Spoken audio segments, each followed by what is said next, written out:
Motown Motown with Martha and the Vandellas. Remember that we're headed for the rewind. I'm going to do 30 minutes of it, and Darren, my producer, God bless him, he's going to do the second 30 minutes while I nip to the dentist. Live my life right at the edge. Mike Sweeney, BBC Radio Manchester. So one of the bonuses of doing this for a living is that there's a lot of features that are actually personally really interesting and enjoyable, and today what we're going to do now is one of them. So if you're of the younger generation, I'm going to educate you, but if not, you'll know what I'm talking about. So Jeremy Brett played Sherlock Holmes. It was a Granada TV series. In fact, if you ever went around the old Granada TV tours and looked at Coronation Street, part of the TV tour was the Sherlock Holmes Baker Street set, which, by the way, was a great set. I mean, it was there like a permanent and built set. And if you're into Sherlock Holmes, and I've got to say I'm fascinated by Sherlock Holmes, by the stories and by the TV and film portrayals, Jeremy Brett was idiosyncratic, but very much for me one of the best ever. And 3 days of events are coming together. It's the 40th anniversary. I can't believe it's that long ago of the return of Sherlock Holmes on Granada TV. So those 3 days, Q&A panels, meet and greets, memorabilia. It's from the 18th to the 20th of September. We'll give you more details in a moment of where. And all profits donated to Mind UK, which is lovely.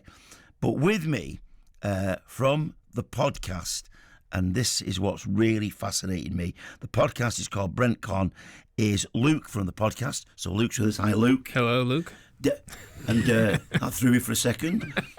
Don't do that again, Luke. All right, mate. I get security to throw you out. I'm Drag him out now. I'm following orders. I'm in your studio. Dave's with me. Dave actually worked on the Return of Sherlock Holmes. Yes, I was the boom swinger, which is a funny old title, but it really meant the man that swung the microphone around. Do they still have booms anymore? Oh, yeah. Right. Yeah, it is. I thought that was like a drone effect.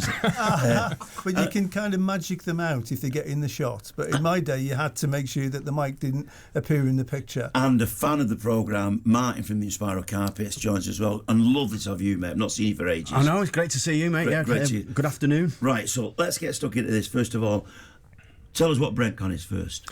Well, as you said, BretCon is going to be a celebration of the 40th anniversary of the return of Sherlock Holmes. It happens to be the 70th anniversary of Granada TV. So we're kind of going back to Sherlock. We're coming back to Manchester. We're bringing it back here. We're making it so people can be on the streets where it was filmed, where it took place, and you can be in the magic of the show. Are you Canadian or American? I'm American. Right. I only ask that because Canadians get really offended if you say you're American and they say, well, I'm not really. That's true. That's true. It doesn't go both ways. Why is an American fascinated so much to do a podcast about one of the most quintessential British drama characters and story characters of all time? Well, I think that's the thing, is that we grew up in the 80s, in the 90s, and we watched the show on PBS, which is public broadcast. And it was one of those things that was he was just this magical character. And he was an outsider for us in America. And so we were just drawn to him. And Jeremy's performance was just so electric that you just wanted to keep watching it. And you had to catch it when it was on TV. So it felt like magic when you'd catch it. But then eventually the VHS tapes came out, and we could rewatch it and rewatch it. And my brother and I, who is my co-host on the show, we would just call each other and chat about it and go, did you notice this? Did you notice this? How'd they do this? And we got into film, and then that kind of carried over. And eventually we just said, I wonder if anyone's made a podcast about this. And if they haven't, maybe we should do it. And that's where it came from. For me, there's nothing better than a great Sherlock Holmes. There's nothing worse, and there are one or two along the lines, than a bad Sherlock Holmes. Martyn, how does the bass player in the Inspiral Carpets become part of this today? Tell me. Well, I started listening to the podcast during COVID, actually, and it reignited my interest in all things Sherlock Holmes. And I think it draws back really to the very first time Inspirals ever played on TV. We played on The Other Side of Midnight, Tony Wilson's show, and at the Granada studios. And between takes, I was sort of looking backstage and mooching around, and there was all bits and pieces from the 221B set. And that really sparked, again, my interest in it, because I grew up with sort of Basil Rathbone during the 6 weeks holidays, but then I really, really got into the Jeremy Brett series sort of in the 80s and used to tape it on VHS.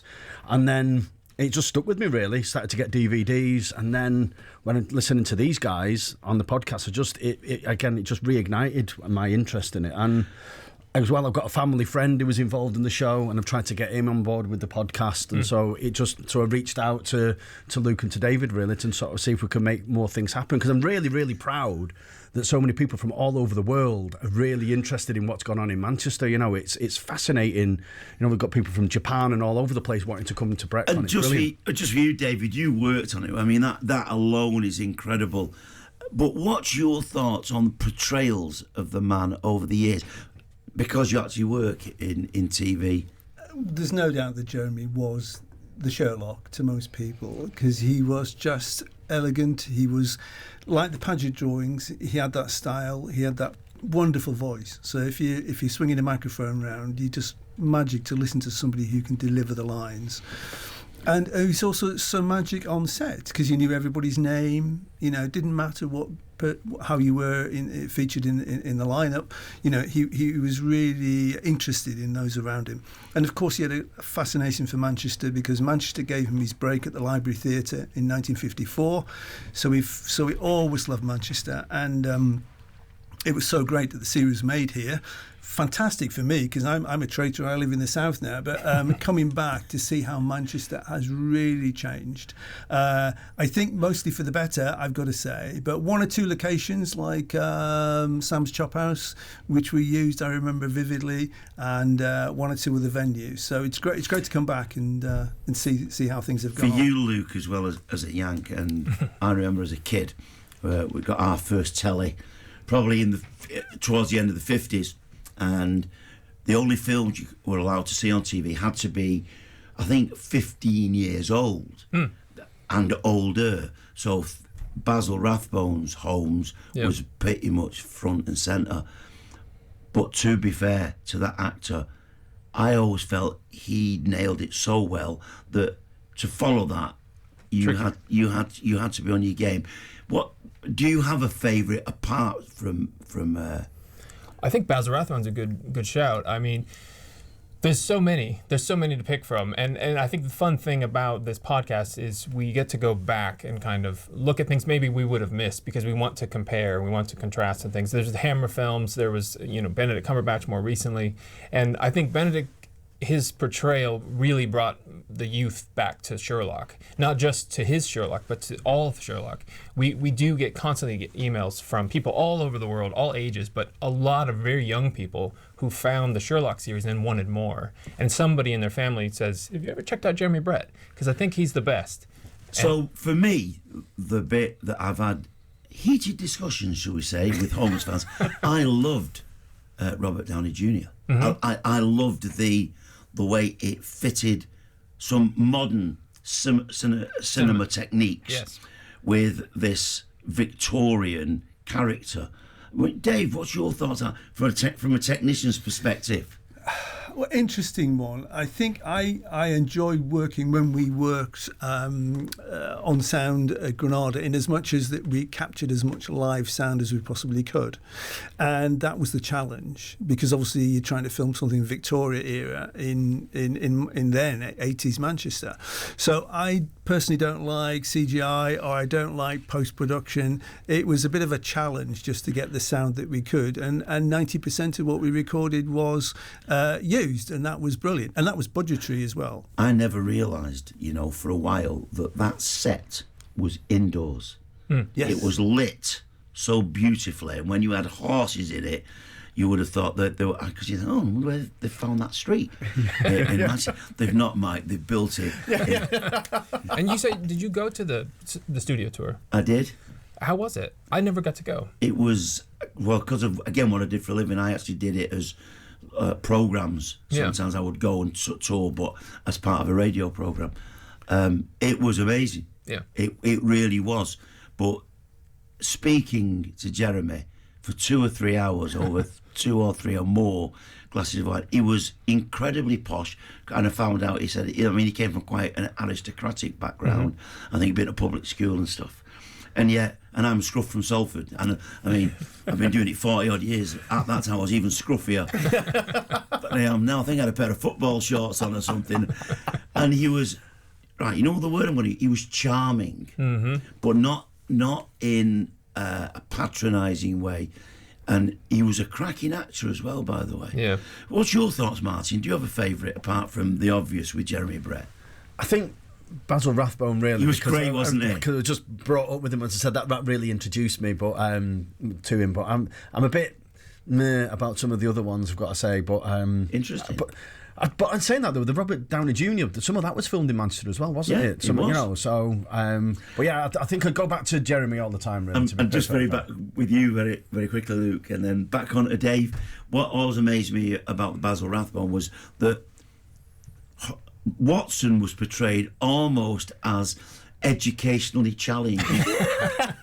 You would have thought he could just about string a sentence together and fall over his own shoelaces. Certainly. Well, that's actually a thing we should probably bring up. A kind of sad news, but David Burke, I think, reinvented that character as Watson. He was the first Watson in the Jeremy Brett series, and we actually just lost him last week. And we've been kind of talking about him a lot this week, on air and off air. And the thing about him is he brought this kind of weight to the character where he could be maybe not an equal to Holmes, but he was someone that Holmes could rely on. But specifically Jeremy's Holmes, because Jeremy's Holmes was different than Basil's Holmes. And you needed someone who could meet his level, and David Burke did it. And it's a loss that we don't have him anymore. Filming that and to be part of such an iconic television programme, Dave, and I have to say I don't often get envious, but I am quite envious. But you alluded earlier to the technological challenges because, first of all, I thought it was outside. So you're shooting inside, but because of the period, you're going to, at some point, have to have horses in there, carriages, various other bits of street equipment, etc. What was that like from a professional perspective in terms of making that work? We really, our objective was to get the best dialogue. So there wasn't a huge amount of dialogue in the street itself, but of course the advantage of having a horse and carts, they make lots of noise.